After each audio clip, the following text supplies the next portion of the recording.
Do I know to marry a guy who has these 5 habits?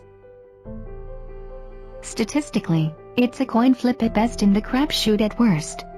But that doesn't mean you can't find everlasting love. And it doesn't mean you can't find it with a quality guy who treats you like the amazing woman you are. If getting married is something you deeply desire for your future, then you need to avoid any guy who exhibits even one of these 5 habits. Number 2 on this list is a sneaky one. It likes to disguise itself and masquerade as something you might find attractive. But it's actually a sinister little devil that will only end in disaster.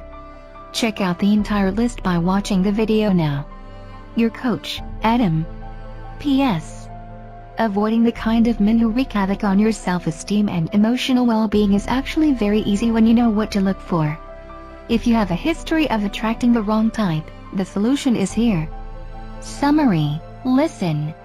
Marriage is a risky proposition. So you want to be very, very smart about who you decide to spend your life with.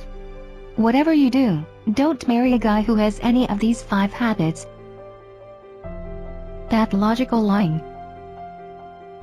In my experience, people lie for one of 3 reasons: ego, manipulation, or fear. He lies for his ego because he wants people to think that he's a bigger deal than he really is. Or he lies to manipulate you to do something that's really in his own favor.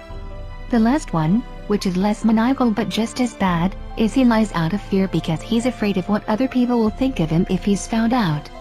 All of these are deal breakers. Gratuitous financial spending.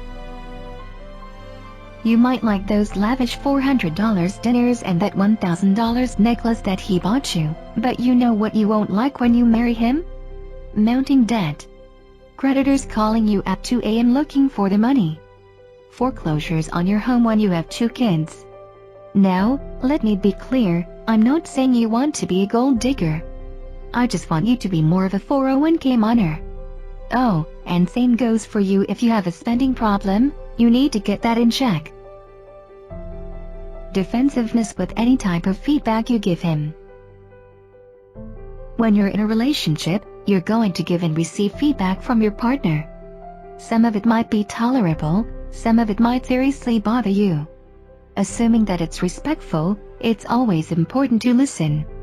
If you're with a guy who is unable to receive any type of suggestions for improvement, then there's likely some self-esteem issues going on there.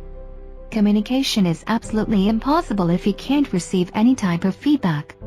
As you approach the more difficult decisions in life, you're going to see the relationship just fall to pieces. Emotional or physical abuse. If the lousy bastard ever lays a finger on you, don't even think about marrying him. And if the asshole gets off on putting you down, don't even think about marrying him. Relationships in America surveyed over 4,000 divorced adults, ages 18 to 60, and they found that the #1 reason for women to want a divorce is due to emotional abuse from their husband. So, take it very seriously if you see it early on. Heavy drug or alcohol abuse. For those of you who don't know, my mother-in-law Dolce is ironically a divorce lawyer. She's handled over 1,000 broken marriages over the years, so she knows what she's talking about. One time I sat her down and said, "Mom, what is the #1 reason for failures in a marriage? Why do they end?" She said that the underlying reason is almost always related to alcohol or drugs. So, there you have it. Those are the 5 habits you really don't want to marry. Now that you're sufficiently terrified of getting married, I should say this. As long as you avoid men with these 5 habits, and you're a reasonably well-educated person with a decent income from a good family, and marry after the age of 25, without having a baby first, your chances of divorce are very, very low. Way lower than the current rate of 50%.